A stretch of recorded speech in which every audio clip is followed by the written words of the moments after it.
So हम ना अमृत की बात कर रहे थे. So I wanted to talk to you a little bit about the mythological, the itihas and the mythological stories which intrigue all of us around the Mahakumbh. And एक जो कहानी हम बहुत सुनते हैं is about the समुद्र मंथन, कि देवास एंड असुरास के बीच में बहुत युद्ध हुआ था for अमृत. So आपका what is your take on the Samudra Manthan? So I'll talk about the take on Samudra Manthan in two different ways. Okay.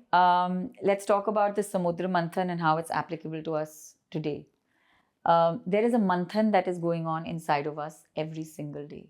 Our emotions are churned every single day. We all have a darker side to our nature that we have to overcome every single day.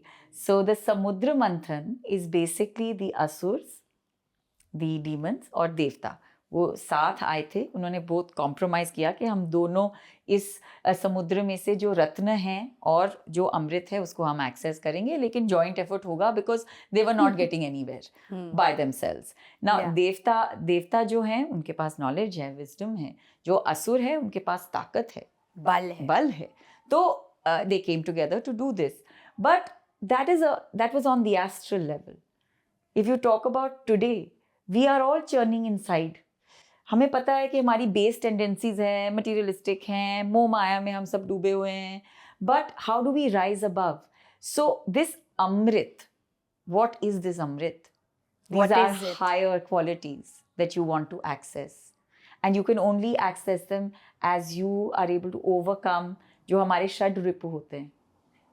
Anger, षड रिपु जो हमारे 6 internal enemies हैं. लोभ, मोह, माया, मत्सर्य. So we talk about anger, jealousy, greed, delusion. ये हमारे inner enemies हैं जो churn रोज हो रहे हैं. We are inside us. There's a battle going on every day. एक मंथन हमारे अंदर चल रहा है. So we need to rise above that. मंथन के through difficult circumstances in our life, we evolve, we grow, and हमारे अंदर जो रत्न हैं, देखिए समुद्र मंथन में भी 14 रत्न निकले हैं. अमृत भी था.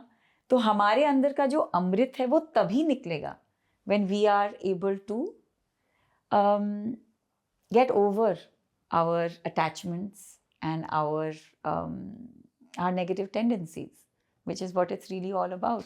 So this amrit is something that we want to access. Actually, this amrit represents the continuation of life till the universe exists. Immortality. But what is that? I think that would also mean happiness. Yeah. Even if I love someone, there is an attachment, right? To be able to take that step back and not identify ये मेरी माँ है, मेरे father हैं, ये मेरे brother है, that attachment that we all face, we have to start rising above it.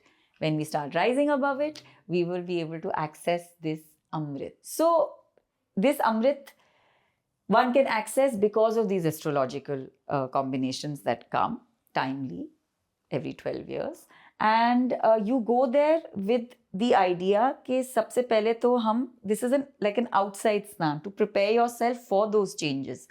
It's a recharge. Didn't you feel recharged? Absolutely. I felt recharged. I came back the second time and I was a little unwell, but I was very high in spirits.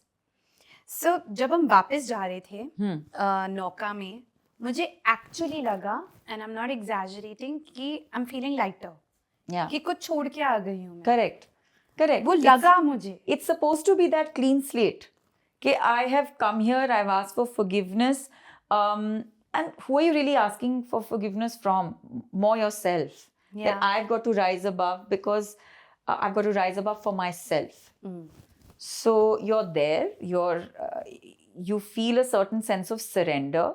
You feel that you've come for a fresh start, to recharge, to not repeat the same things that you've been doing, to rise above those jealousies and angers and attachment, all that we fall prey to in our everyday life. So again, that samudra manthan inside of us, emotions का जो churning चलता ही रहता है, तो उस मंथन को एक आप symbolically लीजिए जैसे आपको ठीक लगे. But we are all here to evolve. Absolutely. And you could have everything in your life. In the outside world, you could be comfortable and all of that and have a big house. But how are you feeling inside? आपकी आत्मा के लिए ये सब बहुत ज़रूरी है. वरना आप, how will you light that flame inside of you? It is through these activities that you set on that path. And taking a snan at a तीर्थस्थल is one such thing. हमारे शास्त्रों में लिखा है कि अगर हम त्रिवेणी संगम में स्नान करें तो हमारे पाप मिट जाते हैं, मोक्ष मिल जाता है. Is this true? Well, taking a dip, doing a snan in various, in हमारी सारी जो नदियाँ हैं वो जीव नदियाँ हैं. तो there is a significance for each particular month, right? So Magh Mas में, which is when this Mahakumbh is taking place, a large portion of it, Magh Mas में प्रयागराज में कल्पवास करना and doing a snan at the Sangam gives Akshay Punya. So that is very much there in our Shastras, which is why you see how people are gravitating towards the Mahakumbh. It's a phenomena. The moment you step foot in Prayagraj, there is a current. I felt it. There's a current. I'm not someone very good with crowds. It does make me a bit nervous. But I was there in this phenomena, and just to see everyone around you saying Har Har Mahadev, and happy, just so positive. If you were there on an Amrit Snan day, you would have experienced this ocean of people. Wherever you looked, there were people who were just sitting with one, they've got one set of clothing, maybe something to like sleep on, like a little, kaleen or whatever. And they're just sitting across the Sangam waiting कि जैसे ही वो अमृत स्नान का मुहूर्त आएगा हम नहा के हम चले जाएंगे. तो बस they were just there and happy, and I actually spoke to a lot of them. I said, आप यहाँ क्यों आए हैं? इतनी दूर से आए हैं, चल के आए हैं, टिकट नहीं थी, काफ़ी मतलब 6-6, 8-8, 10-10 घंटे चल के आए हैं. तो आप क्यों आए हो? फिर हम अपने पाप धोने आए हैं. मैंने कहा आप बिलीफ है कि आपके पाप धुलेंगे? जी बिल्कुल, हम पूरे परिवार को लेके आए हैं. A lot of people asked me, should we bring our children? Of course you should take your children. So it is safe for children to go. Of course it is safe. Don't avoid the Amrit Snan days.